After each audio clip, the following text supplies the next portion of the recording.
आपसे पूछ लूं कि भाई वक्फ को लेकर क्या सोच है आपकी, निजी तौर पर और पार्टी के तौर पर, जिस तर्ज पर आप कहना चाहें वो आप बोल सकते हैं। और ख़ास तौर पर इस मुद्दे पर भी ऐसे हर जगह दावा ठोक दिया जाए और फिर कह दिया जाए कि भाई ये वक्फ की ज़मीन है और इलीगली भाई कुछ भी दावा किया जा सकता है, वक्फ के सामने जाके प्रूव करना है। इसका अंत होना चाहिए कि नहीं, उसको लेकर आपकी क्या राय है?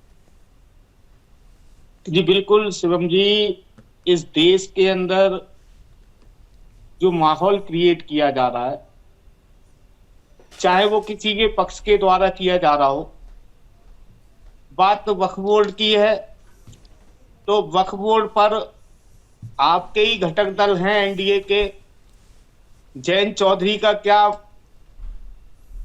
सोच है, नीतीश कुमार जी क्यों पीछे हटे हुए हैं, चंद्रबाबू नायडू क्या सोचते हैं, ओम प्रकाश राजभर जी क्या सोचते हैं, संजय निषाद जी क्या सोचते हैं, अनुप्रिया पटेल जी क्या सोचती हैं, ये भी देश को देख रहा है, पूरा देश देख रहा है। क्यों आखिर वक्फ बोर्ड का कानून जेसीपी में गया, आखिर क्या जरूरत पड़ी यू टर्न लेने की भारतीय जनता पार्टी की सरकार को, ये भी पूरा देश देख रहा है।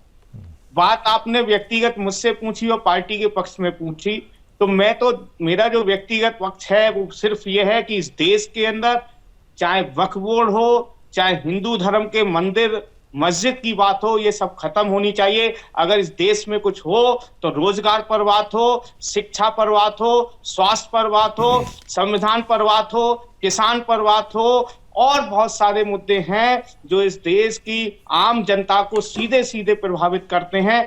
आम जनता को सीधे सीधे प्रभावित करने वाले मुद्दों पर बात होनी चाहिए। आखिर इस देश के अंदर ये नफरत भरे बातें क्यों हो रही हैं, चाहे वो किसी के पक्ष की तरफ से हो रही हो, चाहे वक्फ बोर्ड की तरफ से हो रही हो, चाहे संभल में जो ज्ञानवापी की बात हो रही हो, चाहे हरिहर मंदिर की बात हो रही हो, जो भी जिस तरीके से इस तरीके की बातें हो रही हैं, ये दोनों ही तरफ से बंद होनी चाहिए। और इस देश को विकास को जो बात करते थे, हमारा सबका साथ सबका विकास, कहाँ विकास पर चर्चा हो रही है, विकास की तो बात ही नहीं हो रही है। आए दिन नए नए तरीके के हथकंडे लगाए जा रहे हैं और ये हथकंडे। राकेश जी, मैं अविरल जी आप पर आऊंगा, एक मिनट अविरल जी आप पर आऊंगा। नहीं राकेश जी, मैं आपकी बात को थोड़ा सा और ज्यादा समझना चाहता था कि आप कह रहे हैं कि भाई इसका अंत होना चाहिए, किसका, इन बातचीत का अंत होना चाहिए या फिर वक्फ का अंत होना चाहिए? आप अंत किसका चाहते हैं?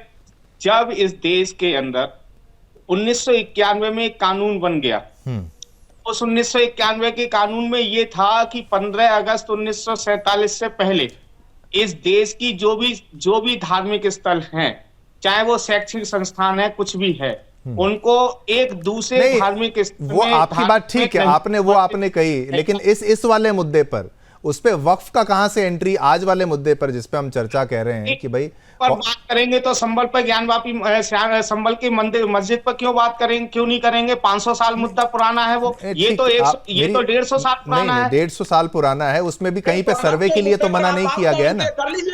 नहीं राकेश जी सर्वे के लिए तो सर्वे नहीं, ठीक है, मेरी बात सुनिए। चलिए, वो माननीय अदालत में केस चला गया, राम मंदिर का भी गया था, ये भी केस अदालत में पहुंच चुका है, ये भी केस अदालत में है। और आप मुझे ये बताइए, आप क्या बात करें, आप प्लेसेस ऑफ वर्शिप एक्ट की बात यहां पर कर रहे हैं, यहां पर क्या इस पर भी अप्लाई करना चाहते हैं आप, इस वाले मुद्दे पर भी, कि भाई प्लेसेस ऑफ, वो धीरे धीरे वक्फ के कब्जे को प्लेसेस ऑफ वर्शिप एक्ट में कैसे आप कह सकते हैं? कौन सा ये कोई इनका ऐसा कोई तीर्थ स्थल है जिसके आप बचाव करते हुए कह रहे हैं कि भाई वक्फ को हटाना चाहिए कि नहीं, अगर लैंड ग्रैबिंग करे तो?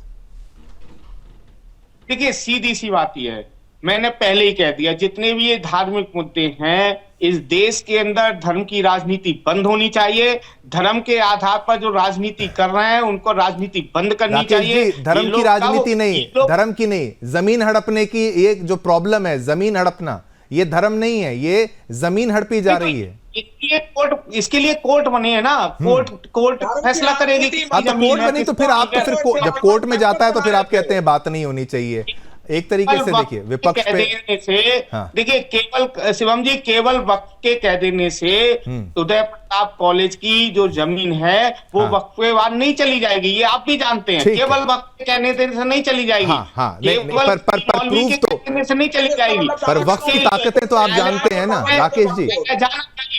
वक्फ की न्यायालय जाने के लिए ताकतें सभी लोग व्यस्त हैं। मेरी बात सुनिए, अगर वक्फ ने कह दिया कि आपकी जो घर की जमीन है वो वक्फी है, तो आपको पहले वक्फ बोर्ड के सामने जाके उसको साबित करना पड़ेगा, ना कि कोर्ट के सामने जाके। आप इस बात की जानकारी रखते हैं राकेश जी?